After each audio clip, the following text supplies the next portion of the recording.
Ayan, hello guys, good morning. So, hindi na ako magla-live kasi may bumibili eh. So ngayon, pakita ko lang sa inyo. Kasi gumagawa ako ngayon ng mag-ano ko ngayon to toasted bread.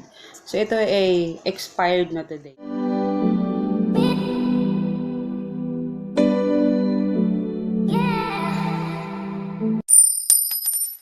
So today siyang expired. Pero, ito kasi, nakikita nyo lagi, yung kinakain namin na bread is yung gardenia na whole wheat bread kasi nga, dahil kay Papa, yan yung kinakain namin.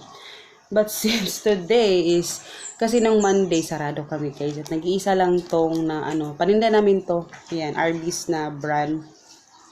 Ito kasi yung masarap na bread na nagugustuhan nila dito na binibenta namin. So, binibenta namin to ng 50 pesos. And then, yun nga, nag-iisa lang tong natira. And then, nung pag Monday kasi sarado kami, umaga lang kami nag-open, tapos whole day na sarado, no? So, hindi siya nabenta. Bumili na kami ng bagong bread. Kaya, tsaka ito ay,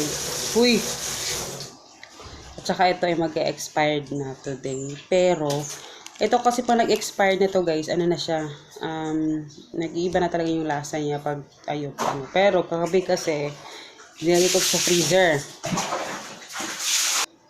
Ito, nilalagay ko to sa freezer. Ayan, kagabi nilagay ko. Kaya, hindi siya kahit expired na siya today, na-preserve pa rin siya. So, ganyan yung ginagawa ko. So, kakain tayo na expired na bread.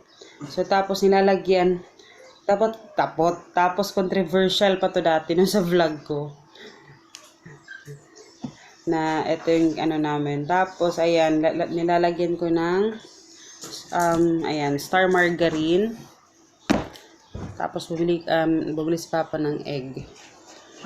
Meron kaming egg sa tindahan, guys, pero bumibili siya ng egg sa palengke, yung mumurahin na egg. No? Kasi iba yung pangkain natin.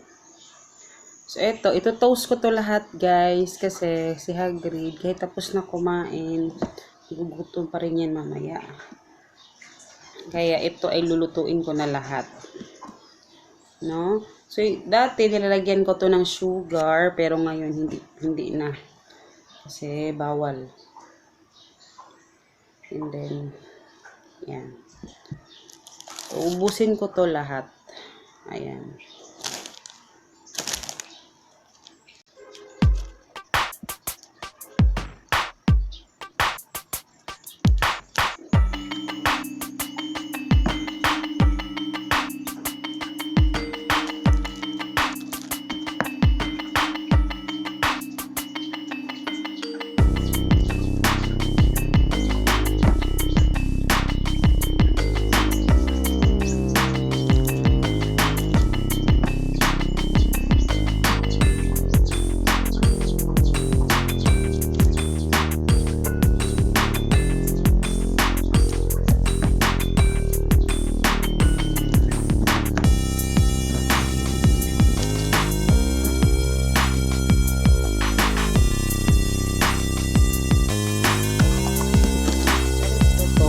So, kung napapansin niyo, hindi talaga siya nasisira pag ito toast natin. And then, siya.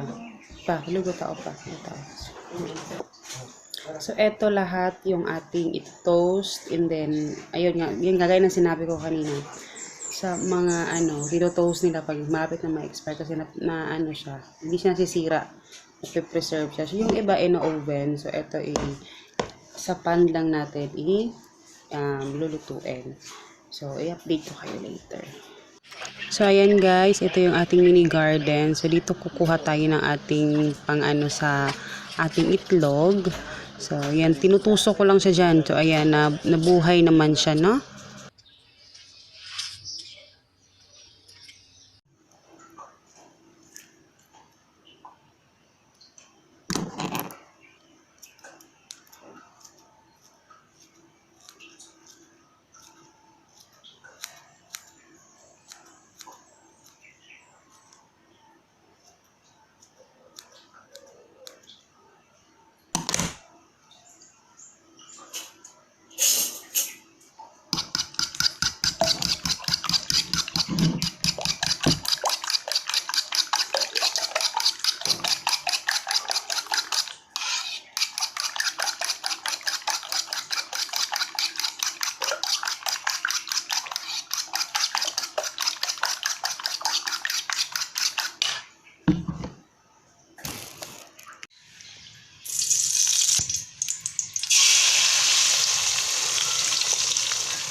So, eto siya guys, yung ating bread, no? Hindi siya nasunog. Hindi po siya nasunog.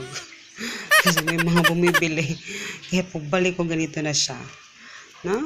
So, hindi talaga siya nasunog. Yung ating umagahan guys. Eto, nag-ano ako sa container ng mamaya para kay Hagrid. So, ayan. Kain tayo guys.